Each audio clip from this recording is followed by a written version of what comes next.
थोड़ा सा जियोमॉर्फोलॉजी में इंटीरियर ऑफ द अर्थ के बारे में हमने पढ़ा था। तो आज की इस क्लास के अंदर हम आपको बताएंगे थ्योरीज रिलेटेड टू जियोग्राफी। आज की इस क्लास में हम थ्योरी को डिस्कस करेंगे, जो कॉन्टिनेंट बिल्डिंग से रिलेटेड जो थ्योरीज हैं उन थ्योरीज को हम डिस्कस करेंगे। तो इसके अंदर टोटल 3 थ्योरीज आती हैं। फर्स्ट जो थ्योरी आती है वो होती है continental drift theory. Continental drift theory. Continental drift theory की अगर मैं बात करूं तो कॉन्टिनेंटल ड्रिफ्ट थ्योरी को दिया था एल्फ्रेड वैगनर ने। एल्फ्रेड वैगनर ने। आज की इस क्लास में हम इस चीज़ को पढ़ेंगे। एल्फ्रेड वैगनर ने इस थ्योरी को डिस्कस किया था। और जो नेक्स्ट जो थ्योरी है वो है कॉन्टिनेंटल ड्रिफ्ट थ्योरी के बाद convectional current theory. Convectional current theory. और लास्ट थ्योरी जो हम पढ़ेंगे वो है sea floor spreading theory. Sea floor spreading theory में हम ये थ्योरी दी थी हैरी हेस ने। ये एक अमेरिकन नेवी ऑफिसर थे जिन्होंने इस थ्योरी को दिया था। और कन्वेक्शनल करंट थ्योरी, ये तीनों थ्योरीज अभी हम पढ़ेंगे। तो आइए स्टार्ट करते हैं आज की इस वीडियो को। तो अभी मैं रब कर देता हूं। सबसे पहले है continental drift theory. Continental drift theory की अगर मैं बात करूं तो कॉन्टिनेंटल ड्रिफ्ट थ्योरी को दिया था एल्फ्रेड वैगनर ने। आप सभी हेडिंग डाल के लिख लीजिए, कॉन्टिनेंटल ड्रिफ्ट थ्योरी। इस थ्योरी को दिया था एल्फ्रेड वैगनर ने। कई बार डायरेक्ट क्वेश्चन ये भी पूछा जाता है कि ये थ्योरी किनके द्वारा दी गई थी, तो एल्फ्रेड वैगनर ने इस थ्योरी को दिया था। इस थ्योरी के अंदर था क्या, आइए वो चीज पढ़ेंगे। तो एल्फ्रेड वैगनर ने ये कहा कि अर्थ जो थी इनिशियली, अर्थ पे एक बहुत बड़ा सा एक कॉन्टिनेंट था और बाकी सारा जो था वो सी है, राइट। और इस बड़े से कॉन्टिनेंट को उन्होंने नाम दिया था पेंजिया। इस पूरे बड़े कॉन्टिनेंट को उन्होंने नाम दिया था पेंजिया। और इस सी को नाम दिया गया था पांथालासा सी। पांथालासा सी, जो पूरा बड़ा सी था उसको पांथालासा सी बोला गया और पूरे बड़े कॉन्टिनेंट को एक पेंजिया बोला गया कि पहले सिर्फ जितने लैंड मासेस थे वो सब एक जगह कंसंट्रेट थे। फिर over a period of time क्या होता है, over a period of time ये जो कॉन्टिनेंट्स थे ये 2 एरियाज में डिवाइड हो गए। पूरे अर्थ के ये कॉन्टिनेंट 2 एरियाज में डिवाइड हो गए, ब्रेक हो गए। तो ये जो ऊपर वाला जो नॉर्थ में कॉन्टिनेंट था इसको नाम दिया गया लुरेशिया। लोरेशिया। और नीचे वाले हिस्से यानी कि साउथ हिस्से को नाम दिया गया Gondwana land. Gondwana land. India was part of Gondwana land. Bharat जो है वो गोंडवाना लैंड का पार्ट है। ये आपको याद रखना है कि India is part of Gondwana land. ऐसा पेपर में पूछा जाता है, राइट। यहाँ से 2 ही क्वेश्चन आएंगे। एक तो प्रीलिम्स की मैं बात करूं तो कॉन्टिनेंटल ड्रिफ्ट थ्योरी को किसने दिया, उनका जियोलॉजिस्ट का नाम है एल्फ्रेड वैगनर। और दूसरा क्वेश्चन यही आता है कि ये जो India was part of which land, Laurasia और गोंडवाना। तो India was part of Gondwana land, right. और इसके बीच में जो दोनों एरियाज के बीच में जो सी था ये था तैथिस सी। इसका नाम था तैथिस सी, राइट। अब देखो एक मैं एविडेंस आपको बताता हूँ आज के टाइम में कि इस थ्योरी से रिलेटेड, कि जैसे अगर आप वर्ल्ड मैप आज देखोगे, पूरे वर्ल्ड का आप मैप देखोगे, मैं एक रफ डायग्राम के थ्रू मैं आपको बता देता हूँ। कुछ ऐसा ही है world map. Sorry for my poor drawing.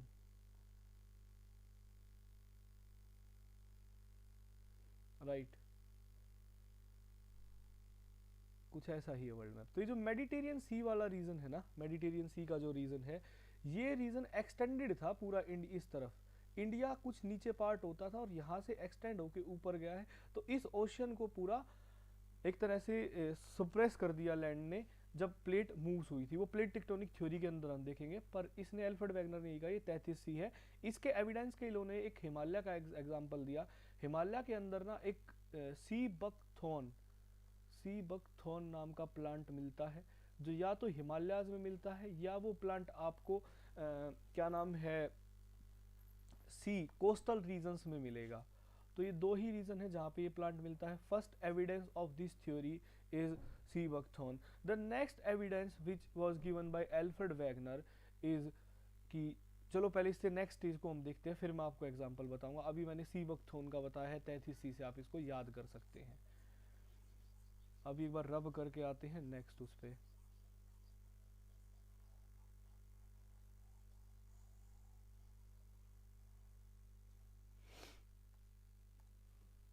तो नेक्स्ट जो एग्जाम्पल है इस सॉरी स्टेज का जो इवोल्यूशन है वो ये था कि over a period of time अब जो दो आइलैंड्स थे वो फर्दर डिवाइड हुए, इधर नॉर्थ अमेरिका, इधर यूरेशिया, इधर साउथ अमेरिका, और ये स्टिल गोंडवाना लैंड, राइट। और फाइनल जो स्टेज होती है उसके अंदर उन्होंने कहा कि it is the modern world, जो आज के टाइम का वर्ल्ड है ना, सेम उन्होंने बताया कि ये फाइनल स्टेज है। ठीक, तो कुछ इस तरह का बताया गया था। और इसके और एग्जांपल्स देने के लिए उन्होंने इस कुछ काफ़ी सारे अफ्रीका और ये सब के दिए। मैं बताऊंगा एक बार वर्ल्ड मैप ड्रॉ करने के बाद आपको एग्जांपल्स भी, राइट। तो उन्होंने कहा कि आप देखोगे ना तो साउथ अमेरिका पूरा अफ्रीका रीजन में फिट हो जाता है, jig jack fit of continent, jig jack fit of the continent, कि कॉन्टिनेंट एक दूसरे पे जिग जैक फिट हो रहे हैं। ऑस्ट्रेलिया इंडिया की साइड हो रहा है, इंडिया अफ्रीका की तरफ फिट हो रहा है। तो ये उन्होंने एक एविडेंस दिया। नेक्स्ट एविडेंस जो इन्होंने दिया वो ये कहा कि आज भी जब अफ्रीकन कॉन्टिनेंट में कोई भी नेचुरल डिजास्टर आता है या इंडिया की साइड या इस तरफ, तो जानवर जो हैं वो वेस्ट की तरफ रन करते हैं, animals run toward the west direction. The reason is कि उनको लगता है कि इस साइड अभी भी लैंड है, जबकि वो चीज़ हट चुकी है वहाँ से मूवमेंट की वजह से।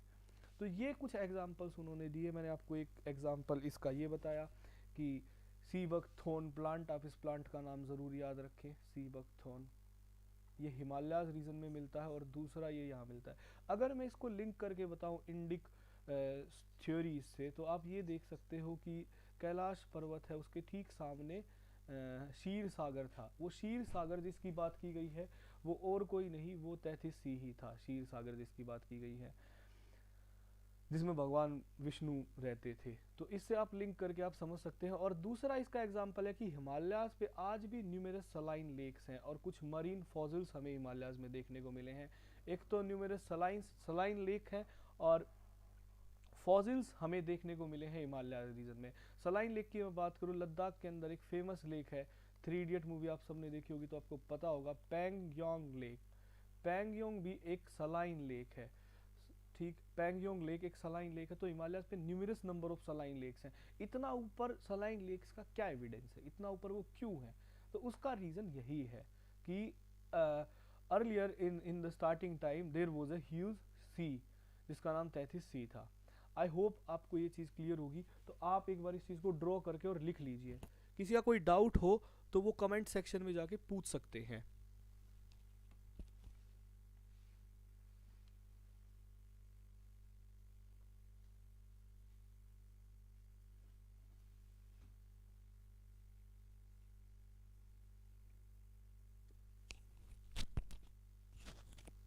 आपके कोई भी डाउट हो तो आप कमेंट सेक्शन में जाके पूछ सकते हैं।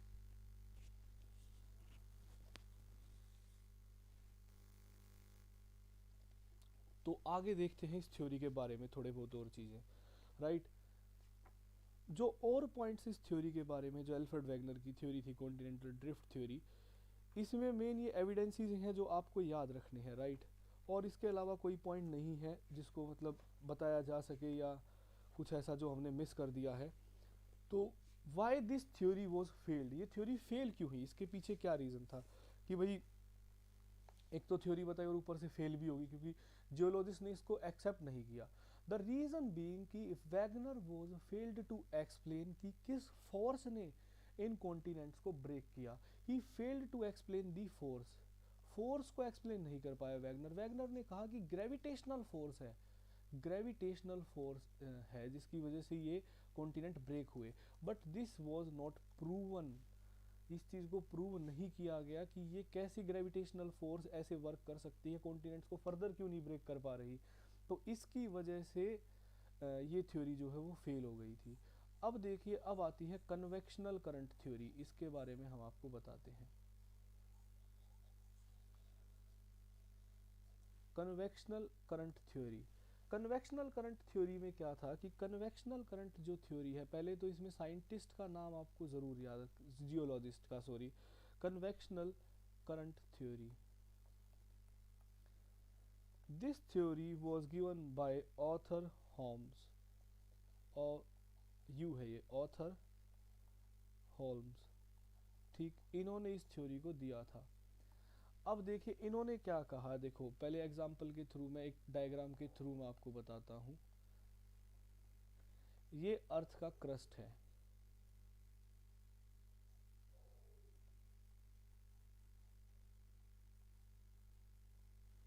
राइट,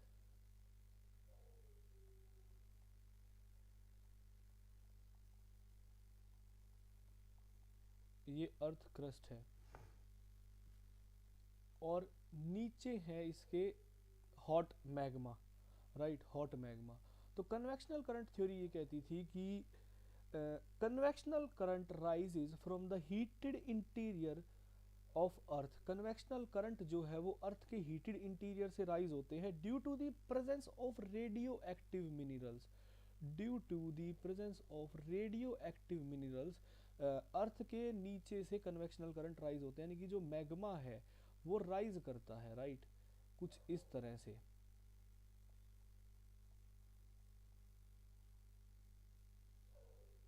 एरो से आप समझ जाना।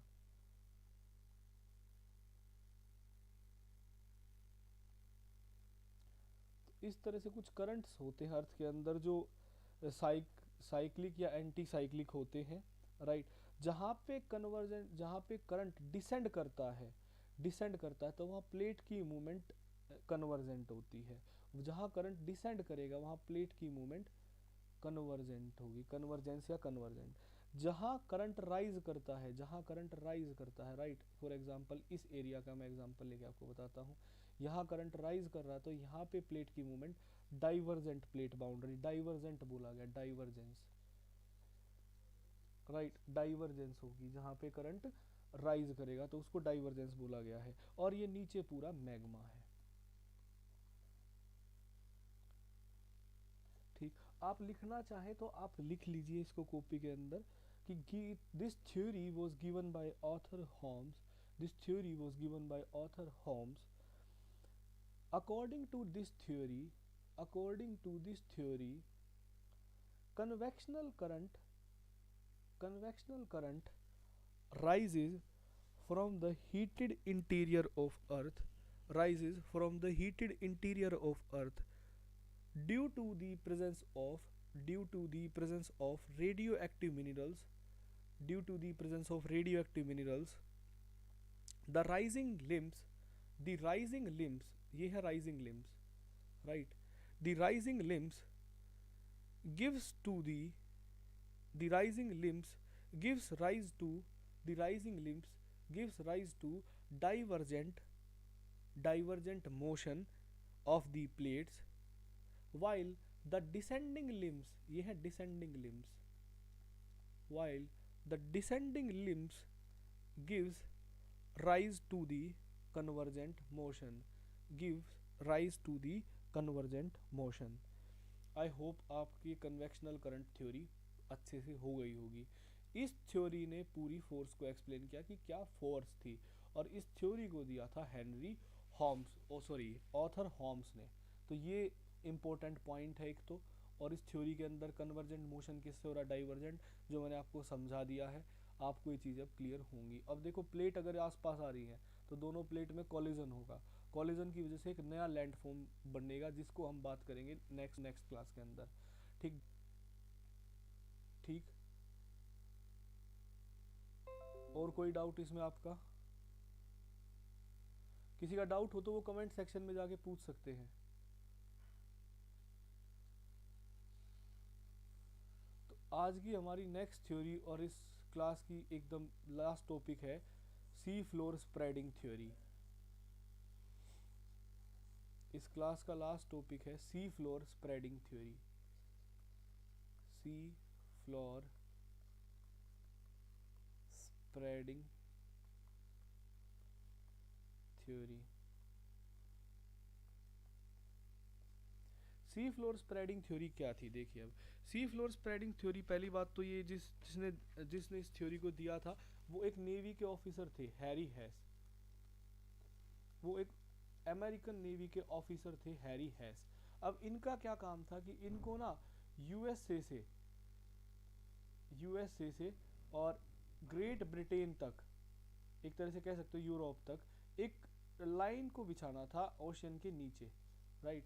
तो इन्होंने जब उस लाइन को बिछाया तब इन्होंने कुछ चीज़ों को देखा और उस एविडेंस के बेसिस पे इन्होंने अपनी सी फ्लोर स्प्रेडिंग थ्योरी दी। तो इन्होंने कहा था कि ओशियन सरफेस, और you can say sea floor और ओशियनिक क्रस्ट, सी फ्लोर और oceanic crust behaves like the conveyor belt, it behaves like the conveyor belt। तो ये इन्होंने कहा था इस थ्योरी के अंदर कि ओशियनिक क्रस्ट और sea floor behaves like a conveyor belt. अब देखते हैं वो कैसे बिहेव करता है, आइए स्टार्ट करते हैं।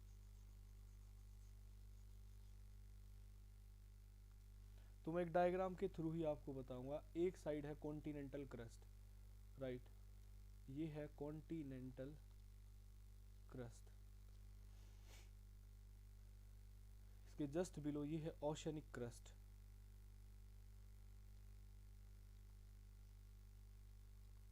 ओशियनिक क्रस्ट,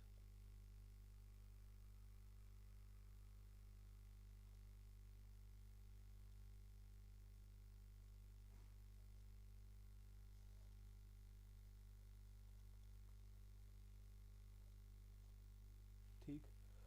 नीचे की साइड है लावा, मैग्मा, इसको रेड कलर से हमने दिखाया है।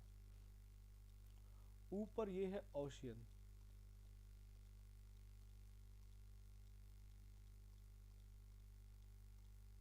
हम मान के चलते हैं कि ये यूएसए रीजन है और ये यूके रीजन है, राइट।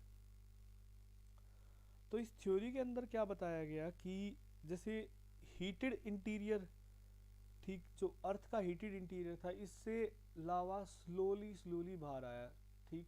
स्लोली आने को बोलते हैं fissure eruption, fissure eruption. The rising convectional current from the heated interior of the earth cause breaking of the ocean crust। यहाँ से जैसे राइज हो रहा था लावा, राइट, तो इसने ओशन क्रस्ट को ब्रेक किया, एकदम narrow, fissure kind of thing, ठीक। फिशर का मतलब होता है दरार टाइप में, ठीक। तो फिशर इरप्शन नाम है इसका। एकदम नैरो इसने ब्रेक किया, जिसके वहां से लावा जो है स्लोली बाहर आना स्टार्ट होता है, राइट। अब मेरे को आप एक चीज बताना, अगर लावा बहुत स्लोली बाहर आ रहा है तो क्या यहाँ पे वायलेंट इरप्शन होगा मैग्मा का?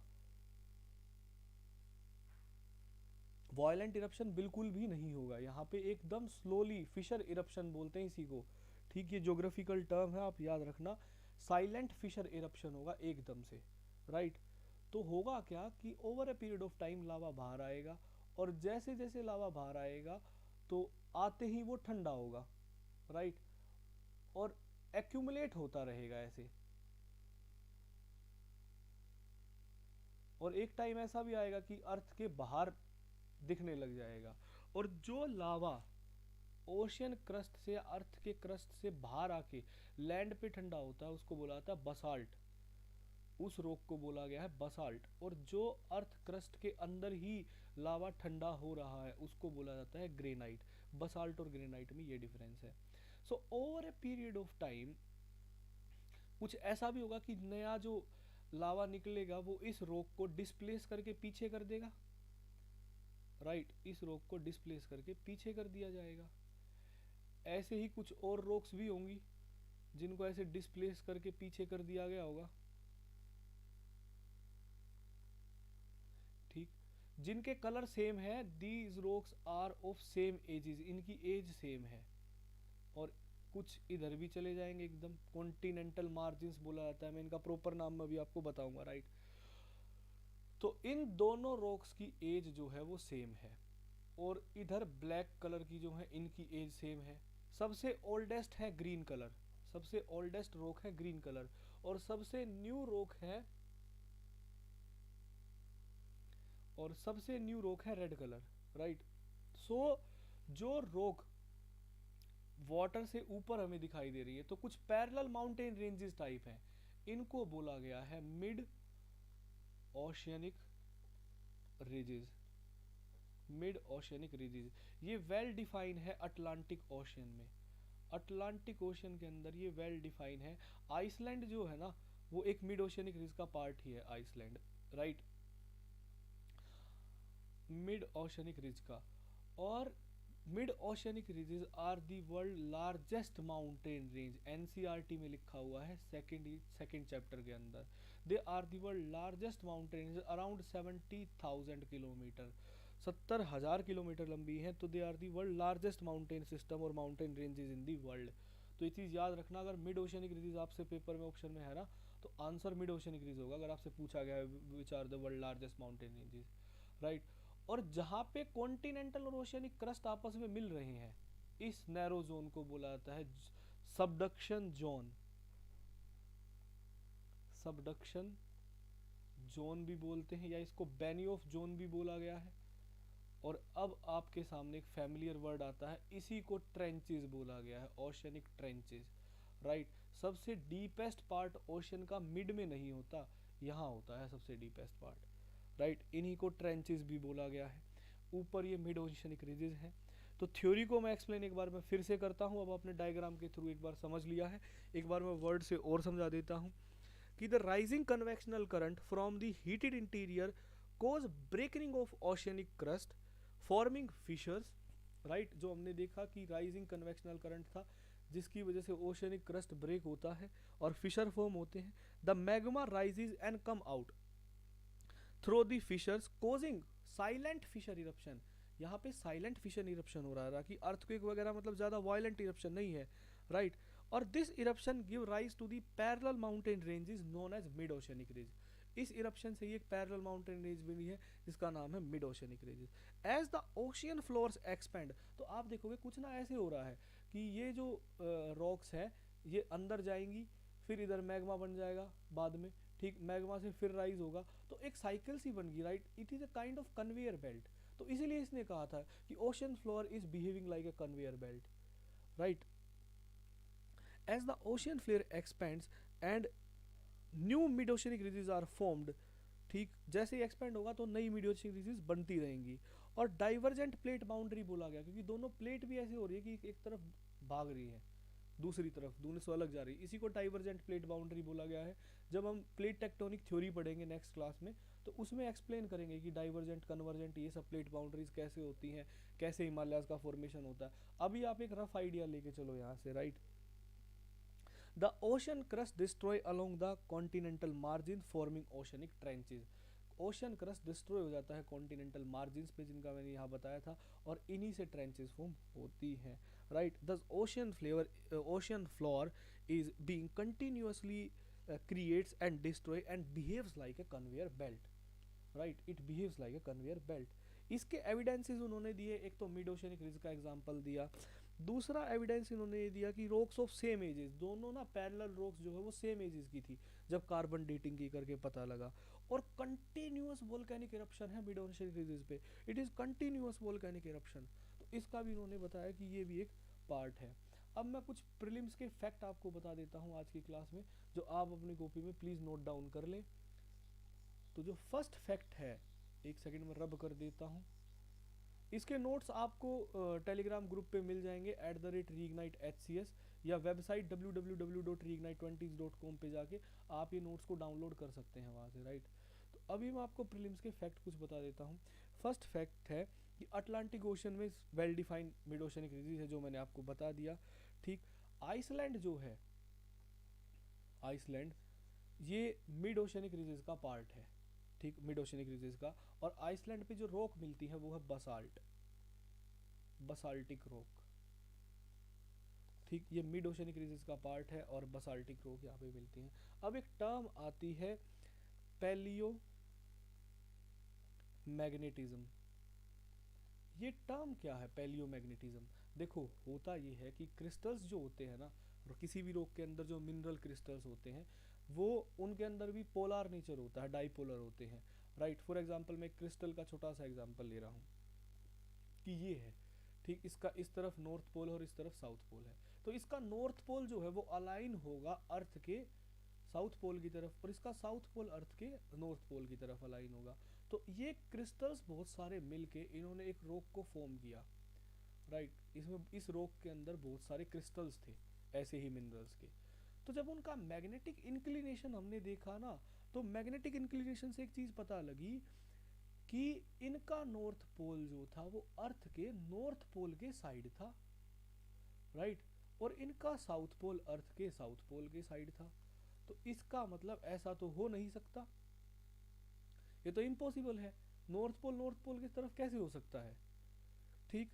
तो इन्होंने डेटिंग किया जब इसका रॉक का, तो पता लगा this rock was around 1 lakh year old, ठीक है, 1 लाख ईयर ओल्ड। और जब इससे एक चीज पता लगी कि अर्थ की मैग्नेटिक फील्ड जो है वो हर 1 लाख साल में रिवर्स हो जाती है, अर्थ के मैग्नेटिक पोल्स हर 1 लाख साल में रिवर्स हो जाते हैं। It is this palaeomagnetism basically is the study of magnetic inclination of rock, is the study of magnetic inclination of the rock which tells about the geological history of earth, जिससे हमें अर्थ की geological history के बारे में पता लगता है।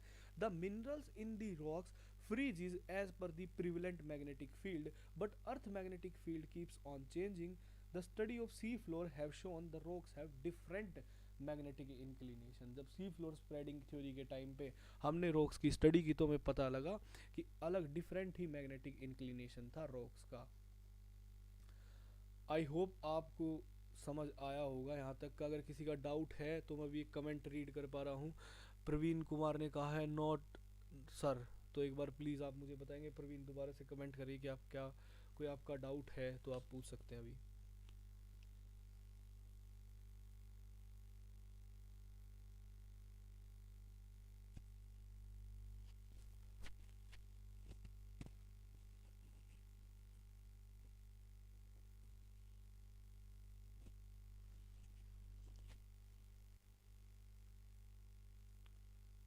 प्रवीण आप कमेंट करके पूछ सकते हैं कोई भी आपका डाउट आज की क्लास से रिलेटेड तो,